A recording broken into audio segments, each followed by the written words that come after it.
வணக்கம் மகாஜனங்களே. இந்த திருமண பொருத்த விஷயங்களில் எதை எவ்வாறு கவனிக்க வேண்டும் என்பதை பற்றி பார்த்து கொண்டிருக்கிறோம். இன்றைய தினம்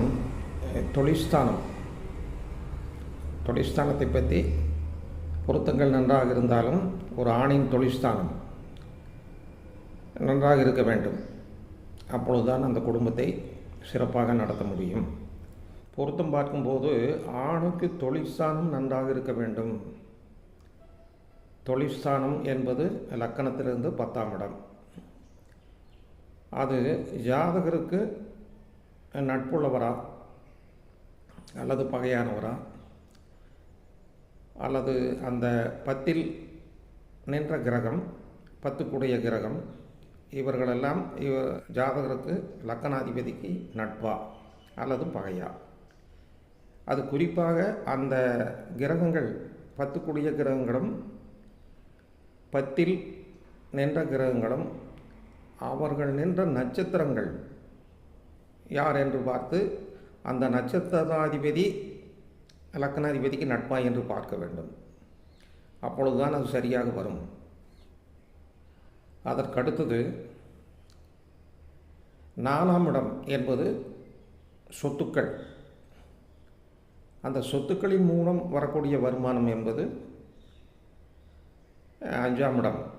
எனவே அவை சிறப்பாக இருந்தாலும் சொத்துக்களின் மூலம் அந்த ஜாதகருக்கு வருமானங்கள் வரும். அவ்வாறு இருந்தாலும் அதை நாம் எடுத்துக்கொள்ளலாம். லக்கணத்திலிருந்து 10ஆம் இடம் அந்த 10இல் நின்ற கிரகம் 10க்குடைய கிரகம் அம்சத்தில் எந்த வீட்டில் இருக்கிறதோ அந்த வீட்டினுடைய அம்சத்தபதியுடைய தொழில்கள் அவருக்கு அமையும். அதற்கு அடுத்தது அது பெண்ணுக்கும் அதை நாம் பார்க்க வேண்டும்.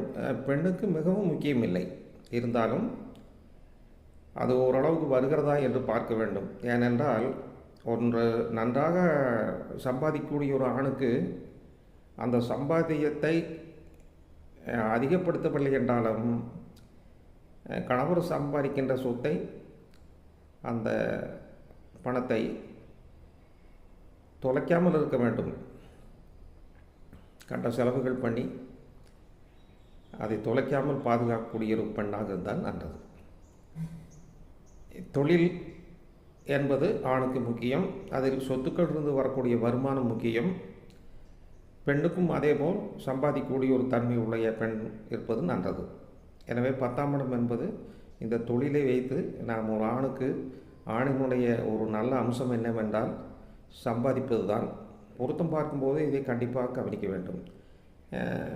சொத்துக்கள் இருக்கிறது, நான் வேலை செய்ய வேண்டியதில்லை, எனக்கு எல்லாமே நிறைய சொத்துக்கள் இருக்கின்றன, எனவே எனக்கு என்னுடைய மகன் சம்பாதிக்க தேவையில்லை என்று சொல்வதற்கில்லை. ஏனென்றால் சம்பாதிப்பது என்பது மிகவும் கடினம். அது மிகவும் மிக கடினம். ஆனால் செலவு செய்வது என்பதும் சொத்துக்களை விற்பது என்பதும் ஒரே கையெழுத்து இருந்தால் போதும். பல பல கோடிகள், எத்தனை கோடிகள் இருந்தாலும் ஒரு கையெழுத்து போட்டால் காலம் காணாமல் போய்விடும். சம்பாதித்தம் அந்த குடும்பம் நடத்துவதற்கு ஆணுக்கு மிக முக்கியம். அந்த ஆண் சம்பாதிக்கக்கூடிய அந்த பணத்தை பாதுகாக்கக்கூடியது பெண்ணுக்கு முக்கியம். இது முழுக்க முழுக்க நாம் அதை செய்ய முடியாவிட்டாலும் இது ஓரளவுக்கு இருக்க வேண்டும் என்பதை நாம் கண்டிப்பாக செய்ய வேண்டும். அடுத்தது அவர்களுடைய எதிர்காலம் என்பது குறைந்தது ஒரு 27 வருடம் 77 வருடம் அல்லது ஒரு 30 வருடமாவது மிகவும் மோசமான கட்டங்களாக இல்லாமல் மத்தியமமான நேரங்களும் சிறப்பான நேரங்களும் இருப்பது நல்லது. அவ்வாறு இருக்கும் பொழுது அதேபோல் அந்த பெண்ணுக்கும் ஒரு சிறப்பான நேரம் ஒரு சுமார் 20-27 வருடங்களுக்கு இருப்பது நல்லது. எல்லாருக்குமே அப்படி நன்றாக இருக்குமா என்றால் நன்றாக இருப்பவர்களும் இருப்பார்கள். அவர்களுக்கு அதேபோல் ஒரு பிரமாதமாக இல்லாத ஒரு பெண்ணை சேர்த்த வேண்டும். இது எல்லாமே +++ என்ற தத்துவம் தான், -*−, +-, அந்த தத்துவம் தான். என்ன குணமுடைய இருக்கிறதோ, என்ன சம்பாத்திய குணம் இருக்கிறதோ, என்ன தன்மை இருக்கிறதோ, அந்த தன்மையுடைய ஆணுக்கு அந்த தன்மையுடைய பெண்ணை சேர்த்த வேண்டும் என்பதுதான் இங்கே முக்கியம். இல்லாவிட்டால் அவர்களுக்குள் பொருளாதாரத்தில் கூட பிரச்சனைகள் வரலாம். பிரச்சனைகள் எதில் வேணால் வரலாம், பொருளாதாரத்திலிருந்தும் வரலாம். இந்த இருவர் ஜாதகமும் சுமார் ஒரு 25-27 வருடங்கள் நன்றாக இருந்தால் நன்றாக இருக்கக்கூடியது, மத்தியமாக இருக்கின்றால் மத்தியமாக இருக்கக்கூடியது, சுமாராக இருப்பதற்கு சுமாராக இருப்பது என்று சேர்த்த வேண்டும். இது ரொம்ப முக்கியம். கிட்டத்தட்ட இவைகளை பார்த்தாலே போதும். ஜாதகத்தில் நட்சத்திர பொருத்தம், தோஷங்கள், கூட்டு திசை, திசா சந்திப்பு, எதிர்காலங்கள், புத்திரஸ்தானம், அவர்களுடைய தொழில்ஸ்தானம், இவைகளை பார்த்தாலே ஓரளவுக்கு அந்த கணவன் மனைவிக்குள் எந்த ஒரு கருத்து மாறுபாடும் வருவதற்கு நியாயமில்லை, வராது. அப்படியானால் இரண்டுமே சரியில்லாத ஜாதகங்கள் என்ன செய்வது என்றால், அது நான் ஏற்கனவே சொன்னது போல் இரண்டும் சரியில்லை என்றால் அவர்களுக்குள் ஒற்றுமை இருக்கும். எனவே கணவன் மனைவிக்குள் ஒற்றுமை இருந்தால் அந்த குடும்பம் மேலே வந்துவிடும், அவர்கள் முன்னுக்கு வந்து விடுவார்கள்.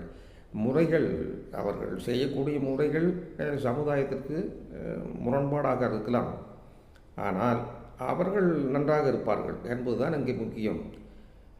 இந்த பிரபஞ்சத்தில், உலகத்தில் நல்லது கெட்டது என்பது இல்லை. அது மனிதனுடைய குணத்திற்கேற்ப அது அவ்வாறு தெரிகிறது. எனவே நன்றதோ அல்லது தீயதோ அவர்கள் இருவரும் ஒரே குணமுடையவர்களாக நாம் இணைத்து விட்டால் எந்த ஒரு பிரச்சனையும் இல்லை. இதுவரை நாம் பார்த்தது எல்லாம் எல்லா வீடியோவையும் நீங்கள் பார்த்தீர்களானார்கள் உங்களுக்கு பொருத்தங்களை நாம் எவ்வாறு சேர்க்க வேண்டும் என்பது தெளிவாக தெரிந்துவிடும். நன்றி. மீண்டும் சந்திப்போம். வணக்கம்.